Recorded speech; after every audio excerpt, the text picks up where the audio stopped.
Good afternoon and welcome to the Joy Show with Rev B. I'm Reverend Barbara Schreiner Trudell, affectionately called Rev B, and I am delighted that you are here with me today. The Joy Show, joy to me is an acronym for just one you. And as we begin to live our authentic expression, as we find our own gifts and talents and share them with the world, beautiful, wonderful things happen, and we begin to experience life in a marvelous way. As we begin today, I'd like to start by acknowledging the land that I'm on, which is the Turtle Island, because we're right across the country here today. So we're on Turtle Island, and there are many different Indigenous, First Nation, and Métis groups that call this home and have absolutely looked after these lands for millennia. I am so grateful for that. I'm so grateful for the opportunity to live, play, and work here. And I am just doing whatever I can to ensure that Indigenous ways of life continue, grow, and expand. What I know is we're all one, and I am so grateful to be related. So, with that in mind, I just want to say that living authentically is a powerful, positive thing that leads us forward in ways that are truly, truly wonderful. And I am so very grateful that we are able to live our lives in a manner that suits each one of us, because all of us are a little bit different. Today, I'm excited to have with me a photographer, artist, and a psychic. Woo. Anyway, my beloved eldest daughter, Arlene Vernon, is with me today. Arlene, welcome, welcome, welcome. What a day you're having. I'm so grateful Yeah, that you're here. Well, this life that you're living. Now, I'm not sure where we should start, but let's start with the photography. In the okay. last number of years, I can't even remember when you started. I just surprised me all over. 4 4 years. years? 4 years. Well, we're gonna show some of her photos. She's been shooting wildlife for 4 years. Her photography is stunning, as you can see from this beautiful deer. And what's interesting is that she will actually bury herself in the snow in the dead of winter in Alberta and wait for the right and perfect bird or little creature, whatever, so she can get a perfect shot. So, Arlene, tell us a little bit about your photography and what got you involved in doing wildlife photography. Okay. Well, always loved animals as a kid. As a child, I was an only child for quite a few years. So I spent most of my time outdoors, and the wildlife were my best friends. Lost track with it as I had children and marriages. But basically, what happened is my youngest daughter got quite ill, and when she got ill, I was struggling to find sort of peace. I was struggling to find a place to be, to put myself so that I could forget for a few minutes, or at least be at peace with what was going on in my world. So wildlife photography gave me that. It gave me that peace. It gave me that distraction. It gave me that connection back to the earth and back to spirit, so that I was able to become the better me again. So Okay. Now, tell me about the day you made the decision. Let me buy a camera and let me go out and take a picture of a coyote or an eagle or something. What? Tell me more about that. basically, I was walking around the Holy Cross Hospital, which is located onto I think it's Glenmore Park. So basically, you walk out the hospital doors and you go into the ravine, and it opens up onto the actual park and onto the river and everything else. And as I'm sitting there, I can watch the chipmunks go past. I could see the birds going, and I started taking pictures with my camera, just my phone camera. Phone camera. Yeah. As we progressed, I ended up first. I got my husband bought me a $300 camera. Then it was a $1,200 camera. Now I've got a $10,000 camera. It's funny how the price Crazy. goes up with your abilities. This particular photo reminds me of a painting. Like it doesn't even look real. Yes, and that one was just taken. We just entered the park, and it was just sitting on a branch beside a building, and I just quickly snapped it as I was headed to the loop. Wow. And what kind of bird is that? Uh, Honestly, I don't know at this point. I think that it's a female red crossbeak. I'm Okay. See, that's the sure trick question. I'm going to ask you questions that are going to be tough to answer. it's, the coyote or the bear, but no, we have to start with the bird. You have to start with a random bird that shot a while ago. So when you're out taking these photos, like you've got a photo of a bear. Like, Yeah. I'm sorry, bears are dangerous. So how'd you do that? How did that Well, come to be? we were driving along the highway, and on this particular Highway 40, bears are known to be there. And basically, we're driving along, and all of a sudden, down in the valley, like my camera is very expensive because it's got a very long range, so I'm always at a safe distance. And I was shooting down into the valley from on top of a bridge at this mom and her three cubs. So I Wow. was quite a ways away, kind of just hanging over a bridge, shooting down a valley. Well, that's fascinating. And one of the favorites here in Toronto, of course, are the raccoons, because we have them, joining our garbage and our yards and all kinds of stuff. But you've got a great shot of a raccoon. They're incredibly cute. Yes, and here in Alberta, they're incredibly rare. They normally don't Mhm. survive the winter. So when I tell people that I shot this in a park in Calgary, they're like, "No, you didn't." And I'm like, "Well, I'm pretty sure I did," but they're like, "Like, yes, we do." They tend to stick to the parks and the communities that are around the parks, Yeah. and when they're able to survive our harsh winters, we have a raccoon population. It's just very limited. Okay. Yeah, we don't have that problem in Toronto. We have a lot of raccoons. Now I They're do have kind of in everybody's yard. a large one in your house. Awesome, awesome. So now with your photography, is this something that you think, like, are you going to publish a book of wildlife photos from Alberta or anything like that? Like, what's the plan? There's a few things. I mean, honestly, educating people about the animals that live around them and within their communities, I think, is huge. And educating people about what's proper fear around animals and what's inappropriate, why we don't Okay. feed wildlife, how to positively experience wildlife, and how to be a positive experience with them. Tell Because me tell me about the coyotes, because you were featured in the news in Calgary about one section of land actually behind your home. Let's talk about that a little bit. What your hope is of the education process around coyotes. well, coyotes have a really bad reputation, and unfortunately, it's typically due to off-leash dogs. Okay. Because basically there's a very short period of time. It's about 3 months in a year where coyotes have pups. And what happens is normally docile coyotes who you don't see, who are normally being nocturnal, are out during the day because they have to feed their young. Now, both the male and the female feed their young. Now, when the little ones are small, it's only the male, but as they get bigger, the female hunts as well. Now, if anybody comes near that den, the job of the coyote that's out for feeding is to walk people away from their thing. But if their dog's off leash or approaches them, that's a threat to their, Young. because if they had another coyote come along, they would be after land. They would be after taking their resources. They would be after eating their young, because that would be a thing. So dogs, they see as a threat. So Of if the course. dog's off, there's going to be an incident. And small dogs are seen as food.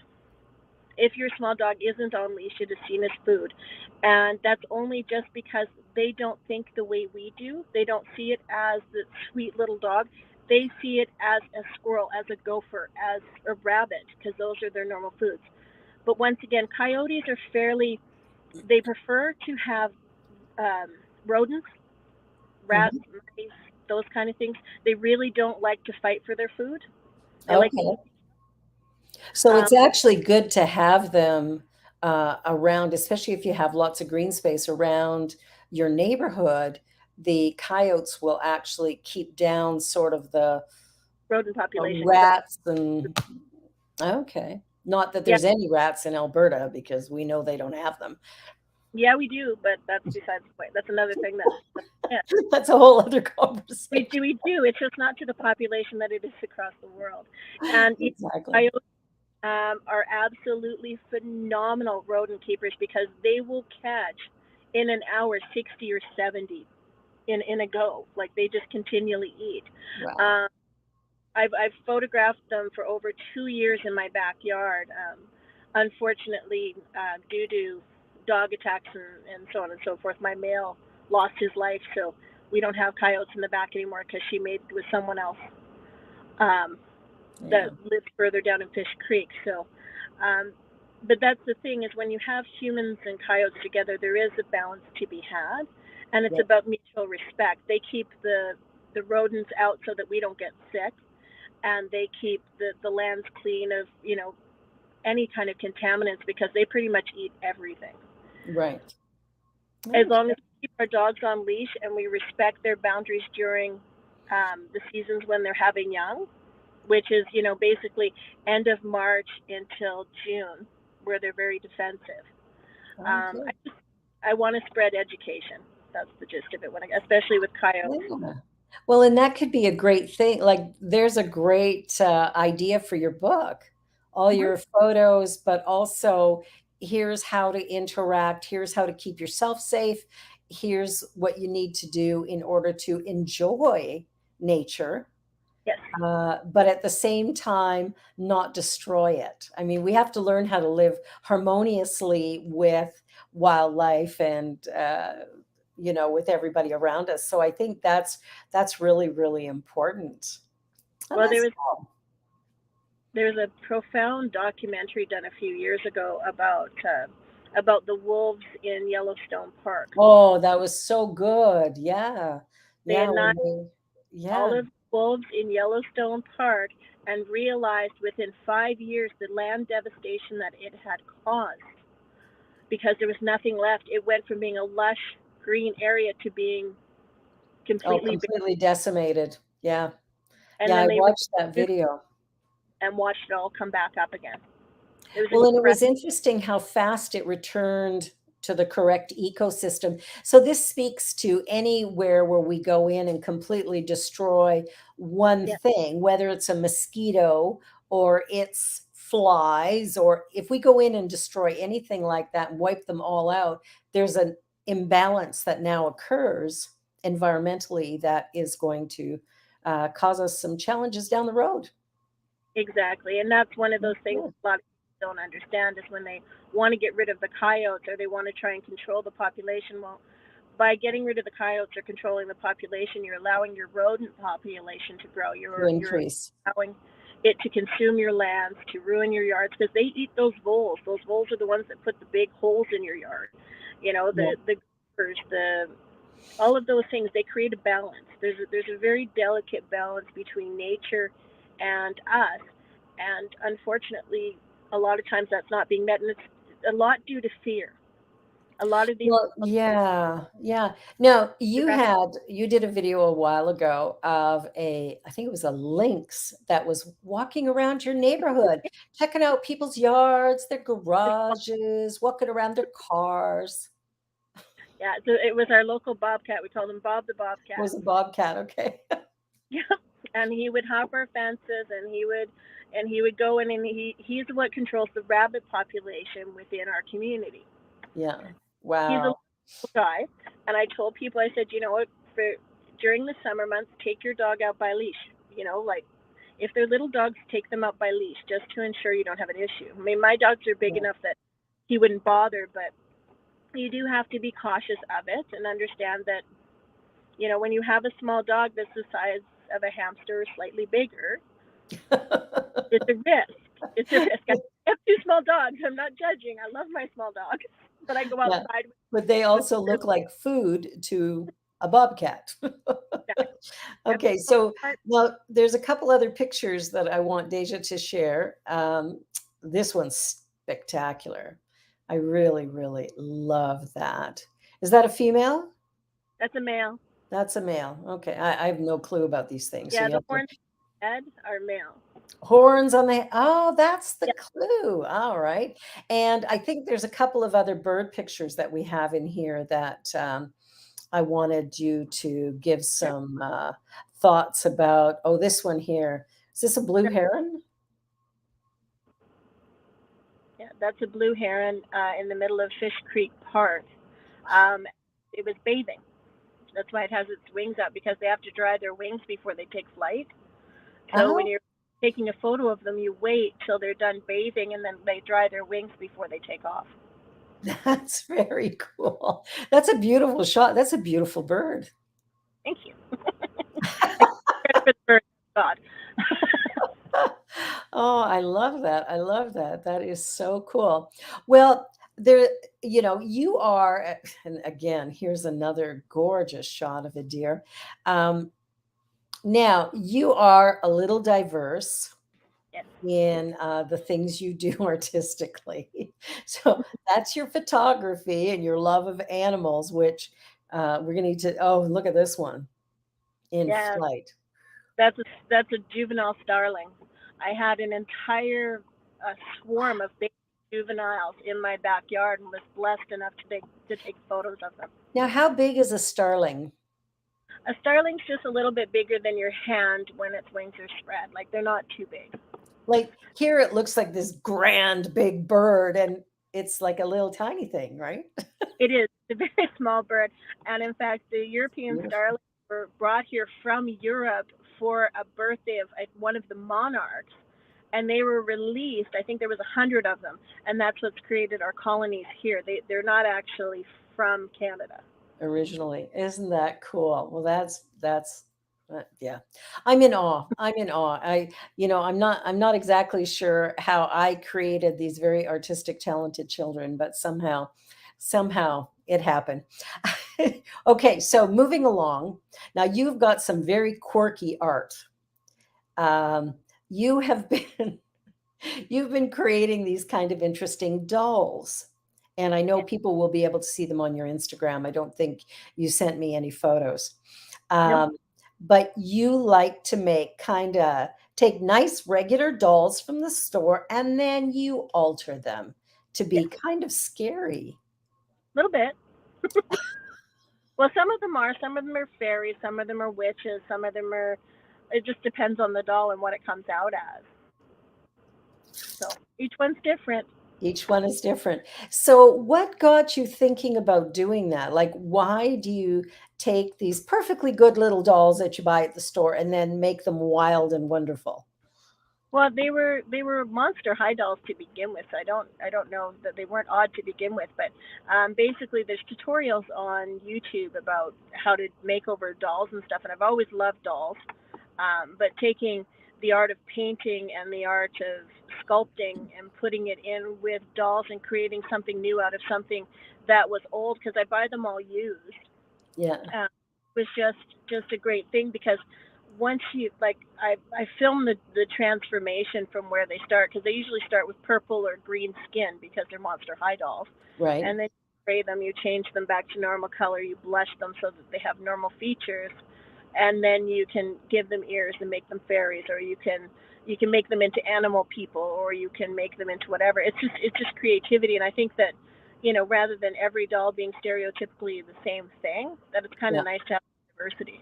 Something that's very, very different. Very, very different. You also paint and draw Yes, and write. yes, yes. I do a lot of writing. So tell me about the painting that you do. Is there any particular medium that you're most comfortable with or Well, I can say I like a lot of different mediums. I like watercolors. I love acrylics. I love to take a pencil and draw. I hate oil. Absolutely hate oil painting. It is Mhm. the mess luckiest thing I've ever. Why people do it is beyond me. Um, but yeah, I've done sculpting. I did wood carving for a lot of years. I stopped that when my grandson was born because it's just too dangerous around him. But I Yeah, made from wood carving and yeah. yeah, Well, the whole. I have some of your art right here, but I'd have to take it off my walls to show it. So, uh, I've It's got fun. an oil painting that you did that, I stole from you. Yes. And then I've got a wood carving that's hanging almost above my head here on the wall. So the art that you do, what is the inspiration behind some of your paintings? Like, is there something that you're trying to convey that, or is it just here's what I feel like doing today? I think it's more it's different than that, and I think most artists will express that as you go into almost a state of meditation Mhm. when you're doing it, and it comes through you, it flows through you and through your thing, and while you're doing it, you're just in an altered space.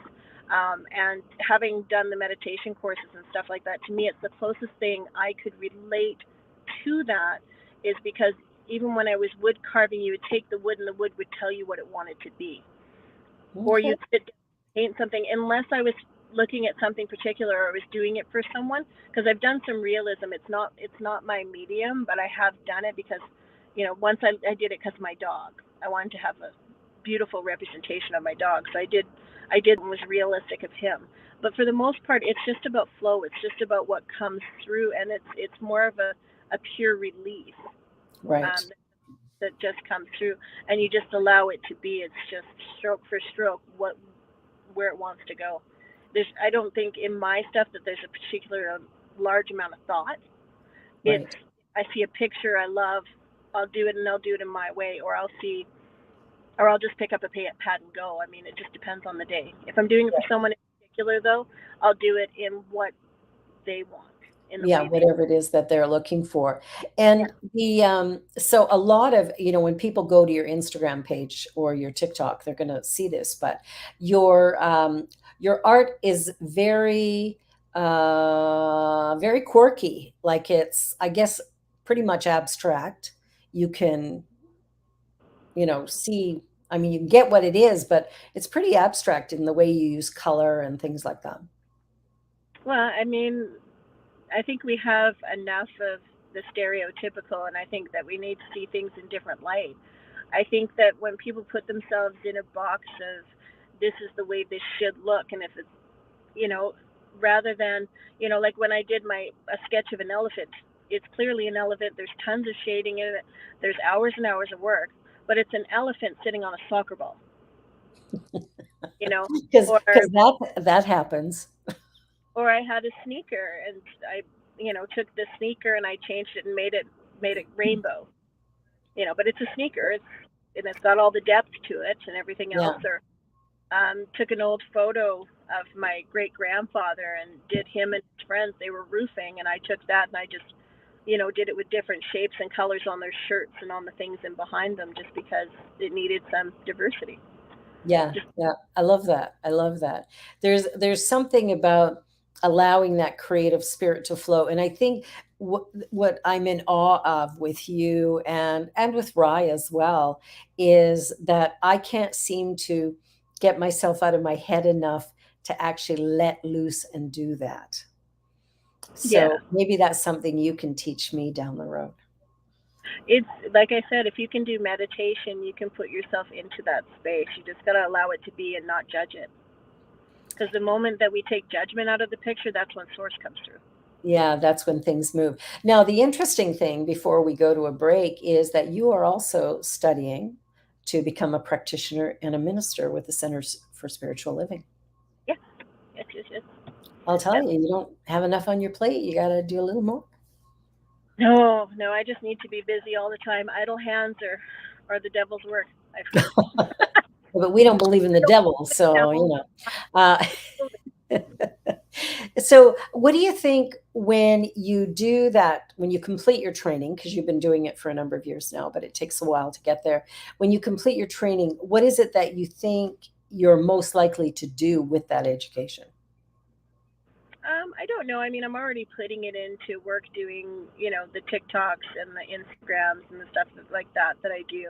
Hmm. And it's just an ideal part of how I want to live my life, and I think that that influences the world around me, because I think that for me, um, having a grounded sense of faith in who and what I am and what I'm connected to, is what allows me to be the example of change I want to see in the world. Yeah. I don't like people getting caught up in life and not seeing what's around them. I don't like people taking life so seriously that they can't breathe because they're so stressed.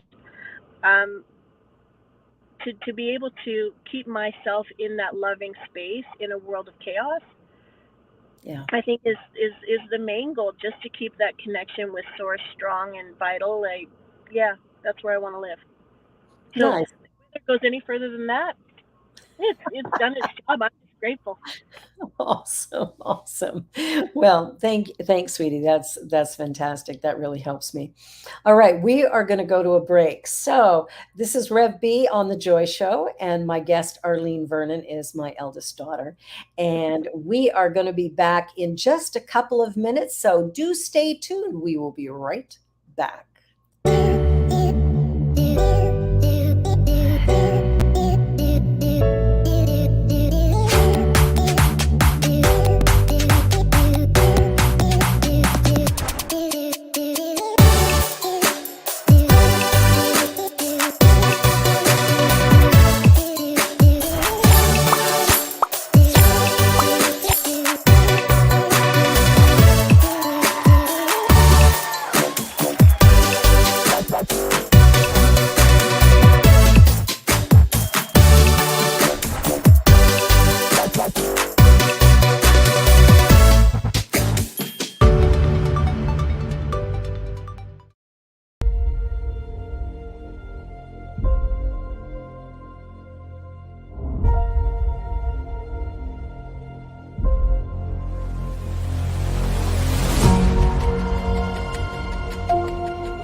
New Thought Media Network is on the rise. We're looking to grow with you. Do you have technical media experience or perhaps a desire to learn? Are you willing to volunteer your precious time and attention? We share this message to benefit all. If you possess a computer with a camera and a microphone, we will share our knowledge with you. Behind the scenes or being the star, let us bless our one. Contact us at info@ntmedia.org.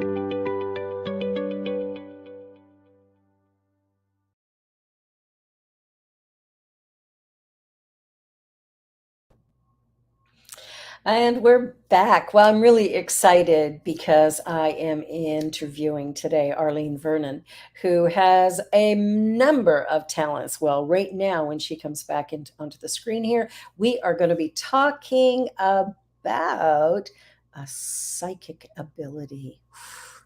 How exciting. So now you've had experiences throughout your life that connect you kind of with the other side. So let's talk a little bit about your psychic connection and what sometimes happens for you. Well, I mean, I guess the best place to start is sort of, when I was a kid, just seeing and hearing things other people didn't. Now, obviously, I spent a lot of time in my grandma's house, and that place was just, it had twins living in it, Mhm. who had passed, and they liked to talk a lot between sleep and awake, and like to like knock on the door, bang, bang, bang, while I was trying to go to sleep, and would call your name out, and it was very difficult as a child As an adult, I got a very good understanding of it, but that took almost 24 years to have a Right. Right. understanding of what I was going through. And when I was in my 20s, that's when I met Carolyn Baxter, and she really said, "No, you're okay. All of this is completely normal, and this is how to high tune this stuff so that I could see people and I could talk to them without them coming into my space, and I could, read for people without invading their space." So Oh, it became a much more grateful thing after that. yeah. So now when you do readings with people, what typically happens during one of these readings that you do? Like what do you do? Um, well, typically with a client, depending on what their needs are, I typically start with cards just to get them comfortable. I ask them to not ask me the question, but to ask it in their head and to make sure that it's very specific to the answer that they're looking for. Hmm. As they deal out the cards, that's when everything starts to download from source. Like I was trying to explain on my TikTok, is there's up here, and then there's here, which is where it downloads, and then there's how it's transmitted. And the clearer you are with that, and the less you try and take control of it, the easier it goes when you're speaking to clients, because it is a universal download. Um, Writers will understand it when they don't have writer's block. Things just flow. Speakers are the same thing, where they don't have to write a speech; it just comes straight through. It's the same thing with a psychic when you're reading. Is what that person needs to hear is directly downloaded to you and comes forth so that you can tell them what they need to know. And typically, if there's a person that needs to speak to them, if there's a family member or something, you'll feel them. Like it feels like somebody going, "Hey, hey," and you go, "Okay," and then they tell you what they need to. But it's just a small understanding of what they want to say that you hear in your head. It's Right. more of a feeling than an actual wording, and then it comes out. And sometimes, depending on how strong they are, you'll actually get a vision of what they look like. So Okay. Okay. So when you're typically when you're doing a reading, are you able to, tap into either past lives for that individual or, friends and family of theirs that have passed? depends on whether or not the friends and family want to speak to them. I find that most people come forward when they want to speak to somebody. Yeah. So there they'll come forward. If somebody wants me to try and channel someone, I can do that. As far as past lives go, it's a different experience because I typically put people into a meditative state for that, and Right. I walk Okay. through to their past lives, and then we discuss it while they're in that meditative state, and then I bring them out of the state, and then we discuss it further. But I usually take them in a meditative state. I don't. That just doesn't download. It's something that comes through them. Okay. Okay. Well, that's kind of cool. Now, do you have any recollection of any past lives that you've had? Oh yeah, oh yeah, and I mean, um, I think two of the ones that I had were a little bit odd. There, as a kid, I used to have dream after dream after dream of being in a house that had so many doors and little passages and little hallways that led to nowhere, and I was constantly going through this house of never-ending doors and windows and rooms, and like there was little rooms and big rooms. Anyways, I didn't realize until they showed. I think it's the Winchester family mansion. Mhm. Basically, there's the biggest gun manufacturer in the U.S. had a daughter, and she inherited all their money after they passed, the original gun makers and stuff. And what she did is she started building a house to satisfy the ghosts of the people that those guns had killed. So they would keep telling her to keep building and to keep building and to keep building, and she built all these little doors and all these little things, and she built for, I think it was 80 some odd years, onto this house. And that was the house I kept seeing in my dream. Now, whether or not I was her or the carpenter, I don't know. But I recognized the house. I recognized the passageways from being, nightmarish dreams that I'd had ever since I was a kid. Wow. So That's interesting. Now, typically, when people come to you for readings, is there something specific that they're asking, or like, is there sort of the normal things that people come going, "I need to know about this," or is it always something really different for every person? it's individualized 100%, and how spirit gives it to them depends on them. I mean, the one woman walked in the door, and the instant she walked in the door, all of a sudden I was like, I just can't breathe. Like I felt like my throat was being closed off, and I was like, and my chest was heavy, and I looked at her and I said, okay, why can't I breathe? What is, who is it in your life that can't breathe, that has the heaviness in the chest? And she's like, well, that's why I'm here, my mom. She died from COPD. Okay, okay. Well, that's Depends on the well, person. now, why would you wanna do this if that's kinda how you might feel in the experience? Well, Like, because I don't own it. I oh, just feel 2 minutes. I feel sort of what they're going through, because being a psychic, you have to be an empath at the same time, because right, a lot you get is feeling. So you'll feel something, or you'll have an understanding of something, and it just downloads. Being an empath is extremely difficult because you feel other people's emotions. So before anybody tells you they're annoyed with you, you know. Before before somebody tells you that it's over, you know. Like, yeah. everything is not a thing to you, and if people don't feel or love the same way you do, you're like, like it's way more devastating.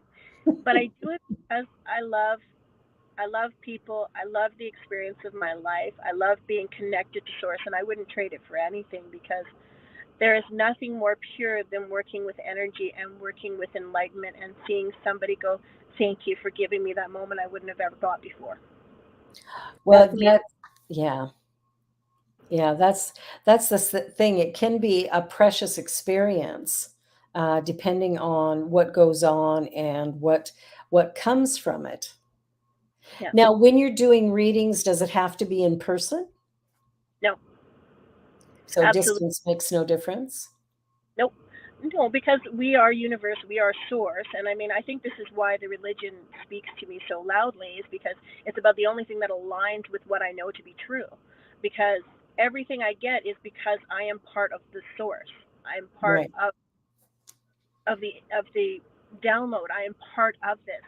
So for me, separating myself from source would never be a thing. It's yeah, it's just, you have to have that download. You have to have that connection with source, and that's why I'm so connected with it. So I think Well, it's yeah, what I love is in this teaching, because what we teach is that there is only one. There's one power in the universe. We all are some part of it. We live, move, and have our being in it. And where we connect is at the subjective level of mind. And that's where we are one. So we can know things without knowing why we know them. We can connect with people. Somebody could be miles away, and all of a sudden we get the urge to phone them, and then our phone rings and it's them on the line, right? There's a connection there. It's one of the things that I love about this teaching as well, is that there is this idea that there's only one thing going on. So if I do something harmful to someone, I've actually harmed myself. exactly, and that's So the yeah. reading is, where in the world you are or what's going on. Source speaks loud and Mhm. clear, and the people who are on the other side, I mean, they have a great deal of clarity because they've already been through, they've already done, They've and that's done not. this. I mean, let's be honest. There's a bunch of people who didn't have faith, or didn't have direction, or didn't know where they were going, and they're lost in turmoil. And that. I hate to say it this way, but it really sucks for them, Yeah, because they end up wandering in purgatory. They put themselves in a situation that they can't get out of because they're locked into their human existence, because they didn't take the time to experience more than just the human condition. right. So So how do that, you balance that out in your life? Just, you've got a busy life with your children, your grandchild. Life is busy. You have 7 dogs. That's yeah, busy. So how do you balance all this stuff out? You've got a lot on your plate. clear set boundaries. Jude goes to school, thank God. And during the summer, I've put him in day camps and stuff. I mean, my daughters are older, and God bless COVID. I hate to say it this way, but my youngest daughter, I used to have to go to the hospital all the time when COVID went. I wasn't allowed, so it gave her the internal strength to be able to go to the hospital on her own now, which allows me. Mm, And it's is that also made good? me being as well, and given her that strength to manage her things. And my oldest child really, you know, when they need me, it's rare, and I'm like, oh, okay, I'm there. Yeah, that's what happens over time is they start to drift away, drift away. I know the feeling. I don't I that have far. four of you. What's that? I don't seem that far away currently. Well, you seem quite close. Little do people know there's about 3,000 kilometers between us. Exactly. Well, what I love about this psychic energy. Now, okay, put you on the spot for a second here. Uh, Tell me something about me, not as your mom that you know, but something that might come to you right now about, I've got a trip coming up, I've got some stuff. What's Well, there's some fear, there's some anxiety, there's excitement. Um, Everything's going to go very well, better than you expected. Things are going to grow in the way you want them to, but you need to quiet your mind. Does that help? yeah. I've been doing, I have a mentor who's got me doing morning pages. So for 15 minutes every morning, I'm writing out these pages, but then at the end of the week, I have to read them and then highlight the stuff that's kind of like repeating itself. Yep. Oh dear. Yeah, I need to quiet my mind. I'm real clear about that. So that I know, that I know. Yeah, it's just exciting to be able to think about things from a little bit different perspective. We're so accustomed to looking at the world out here and assuming that's all there is. But it's merely a reflection of something that's been created from inside here. So as we move forward, it really can cause us some dilemmas sometimes if we're only living from the external experience. Well, and that's the advantage of being a psychic for someone else is there's when I'm coming through it straight through source for them. I'm not putting ego in it for them because it doesn't serve. Right. So that's the advantage. I mean, it's not the advantage in my life as per se, but when I'm working with a client, it makes it very simple because there's no ego. It's direct, straight through, and that's the kind of thing sometimes people need is just for somebody to give them that confirmation, or to give them that moment, or to open that door and say yes. And Nice. that's where a psychic comes in handy. Or if something happened where they didn't get the chance to talk to that person on the other side and there's a connection there that needs to be met. Right.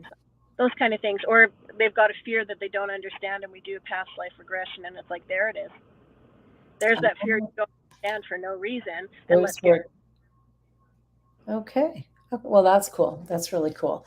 So as you're journeying along and doing the stuff that you do, is there anything about being a psychic that causes you challenges? Like, is there anything about it that's created difficulty for your life? Oh, 100%. I mean, that's where Carolyn came in handy because as a psychic, you get people coming to you you don't want. You get people coming to you because just like there's jerks on Earth, there's jerks there too. And the one time when my daughter was first born, my oldest daughter, I had a serial killer coming to me on a daily basis, showing me stuff he had done in the past and laughing his butt off and haunting my dreams. And honestly, it was driving me crazy because he felt that he could have full access because I didn't know how to block. Okay. Um, So is that so what you learned from Carolyn is yeah, how to stop that from happening? yes, how to pull in Archangel Michael, how to do the white light of protection, how to keep myself safe because that's something I didn't know as a child. And that was the hardest part is you'd go into a building or you'd go to somebody's house and you'd have an intrusive ghost. Somebody who was a jerk in real life, and decided to continue on because they had no faith, and that's kind of who they are. So until they work through whatever it is, they're going to drive people nuts on this side. So Okay. that was probably the biggest one because there was a lot of fear wrapped around that Yeah. particular. Learning how to control it and learning how Mhm. to channel properly and to defend myself was huge. Okay. Wow. Never thought of that. Now, is there a particular type of cards that you use when you do readings? Um, I use animal cards now because that's where my connection is.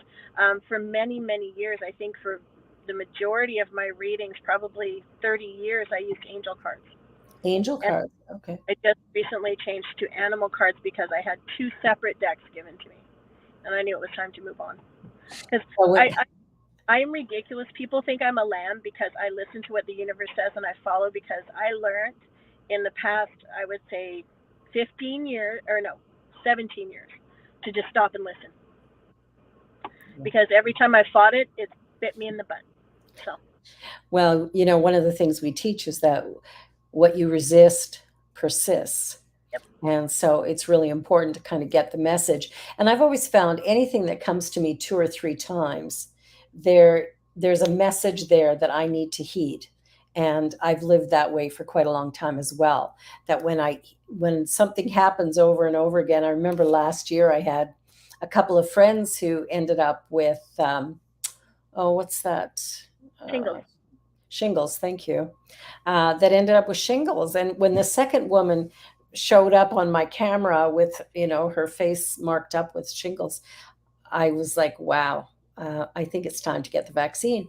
Um, so I did. I phoned my doctor and he's going, well, you don't need to do it now. Just wait, another 6, 8 months and you'll be 65. You won't have to pay for it. And I'm like, no, this came twice. Plus Pierre had it start and he was able to go to his doctor and get it rectified. So I thought, no, 3 times, that's a message. And I've, gotten into the habit of listening to these messages when they come because the alternative is the cosmic sledgehammer is what I call it. But something happens that knocks us down. And, we might look at life and go, whoa, why is it so hard? Or why is everything working against me? But the truth is, it all is created in consciousness. So when I'm working with clients, one of the things I tell them is you always have a choice. You can make the wrong choice over and over again. I give you permission. I Mhm. said, but the universe won't. I said, basically, what's going to happen is you're going to start with little obstacles, and then you're going to get big obstacles, and then you're going to get bigger obstacles. And then basically, what's going to happen is something's going to happen that's going to lay you out flat. And if you don't get it, it's going to continue to get worse.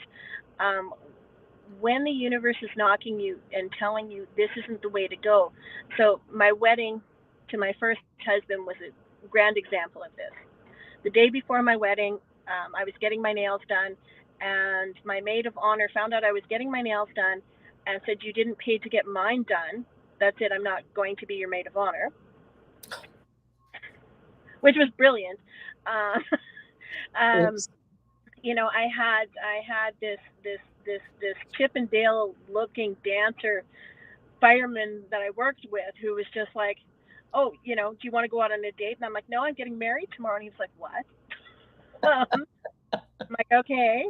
And then the next day, I'm not kidding you, it was one thing after another. People were showing up late. There was literally traffic stops and construction every road I took to there. My whole family's like, "Don't do it." And you know what? Yes, I remember that. And I suffered, and I suffered hard for it.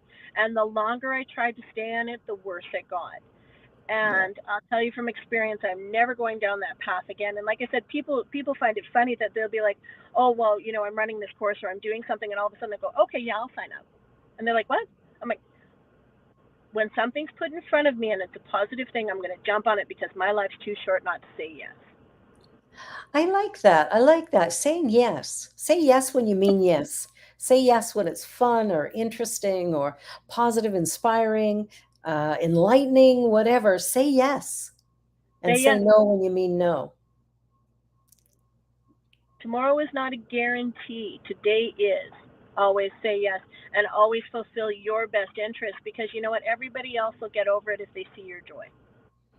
Well, yeah, that's true. And I think joy is something that all of us have within us.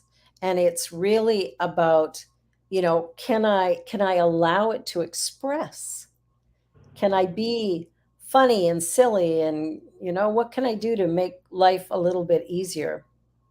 Well, you can do whatever you want because that's the right we've been given by the universal force by saying, here, we put you here, make the best of it, but Yeah. you choose whatever you want. If you want to live in fear, if you want to live in what ifs, if you want to stop yourself from doing something, the universe will give you a guideline and say, okay, within this range, you're good. But if you start stepping outside that range, it's going to send you synchronicities. It's going to send you things. It's going to tell you this is not on your path. This is not the way you're supposed to go. Yeah. You When are, those doors close. and most people, like don't really understand it to the same level, but we have choices. We have choices. We make them every day. And when we say to the universe, yes, I want to be here. Yes, I want to be conscious. I want to make the best me that I can be. It opens all those doors to allow you to do it. But you have to say yes when that door opens. Well, and that was the whole premise of this show, Just One You. The Joy Show is really about joy shows up, or we experience joy to the level that we will allow ourselves to live authentically, that we will allow our real self to be seen and heard in the world, and that we'll stand up for what we believe in, we'll share our gifts, all of these different things. uh, yeah. So really, really important. And Deja just sent me a message. She actually has some images from your dolls and carvings. So I'm going to get her. That's one Oh, of your carvings. That's that's very a cool. swan lamp. Swan lamp, Yeah. not to be confused with Swan Lake. That's very different. Now you put Um, that, you get a shortage. well, Swan Lake is actually a ballet, but Yeah. I was, okay. What else have you got, Deja? Now here, see, this is what I mean, people. I mean, check this out. This doll has got a little bit of pizzazz and character. Hey, purple hair, just like me. she, well, it's you. The Oh, it's scene. me. Oh, good. Just feel your energy shooting out to all your people. Oh, nice. I love it. I love it. Oh my goodness, that's amazing. This one's real sweet. Rainbow Yeah. hair. Hey, it's Pride Month. This is perfect. Well, Our this little. one's haunted. This doll, I Mhm. love her, but when I got this doll, she was a bright purple monster high doll, and basically what had happened, and another artist had started working on her and not finished her. Okay. So I started working on her. This is not the finished product, but I had to take a picture because I really loved the way she looked. Yeah. But she scared the living dickens out of me, so I changed her face and appearance, and she still creeps me out a little bit. But I have a bond with her that I will never let her go. I Yeah, she's really cool. She looks very very realistic now, Yeah. but she's 100% haunted as all get up, and I don't know by who, but I like her. A little haunted. That's cool. What other ones do you have, Deja? Oh, this one. This is a horse. Yes, yes. This was a project that the Calgary Stampede had asked for people to do something that inspires them about Calgary, about Canada, and to put a maple flag in it. And this is what I came up with. Wow. Yeah, I like that. I like that. That's very cool. Oh, that's interesting. Yes, yes. This was done for a friend of mine who spends so much time in her head and in the spirit land of spirit that she's no earthly good. I love it. It looks great, but she's a person I who like says, it too. I like it. That's awesome. All yep. right. Do you have any more, Deja? No, that's it. Well, that's great. I'm glad we got to show a little bit of your art as well. We've got your photography, your art, your psychic abilities, and you have a great sense of humor, and you're beautiful. So, just like mom. No, being silly, just being silly. But it's important to live your authentic life, your authentic truth, and you're doing that. And so I'm really proud that as a mom, I'm really proud that you found your voice and allow the diversity of it, which is very diverse from all the different modalities that you play in, but it seems to bring you incredible joy. It does. I've, in the last 6 to 18 years, I've lived a lot of, lived a lot of joy. Nice. I love it. Well, thank you so much for joining me today. I'm really, really grateful that you did. And for anybody watching, I hope you'll check out Arlene's Facebook, Instagram, and TikTok. Believe me, they will keep you entertained. She's, she's got lots of stuff on TikTok too, but a lot of her photography is on Instagram. So go there and you can see all that wildlife stuff. And Arlene, thank you, thank you, thank you. Thank you I for love having. you. Love you too. Glad she could be here. And she was in her car today because perfect day for this. The roofers came to redo the roof of her house just a little while before we were getting ready to do the show. Yay! Best laid plans, right? Well, you've been watching Rev B and the Joy Show, and this show is all about living your authentic truth.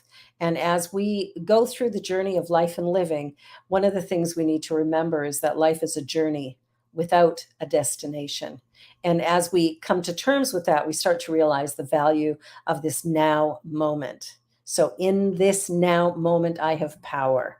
In this now moment, I can create. My imagination can run wild. I can play. I can just be present. And when I'm present, interesting things happen. And there's a connection that happens with us, with other people as well. So, really, really important to be present with whatever's going on, to acknowledge and recognize that the only point of power is now, that the past does not exist, the future does not exist. One's done, the other one's yet to come.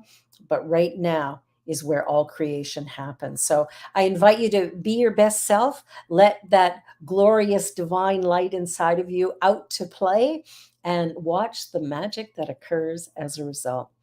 Thank you for being here. I'm Rev B, and check me out Monday night. CSL on the Lake goes live at 7 p.m. Eastern Time. Have a marvelous week. I love you. God bless you. Namaste.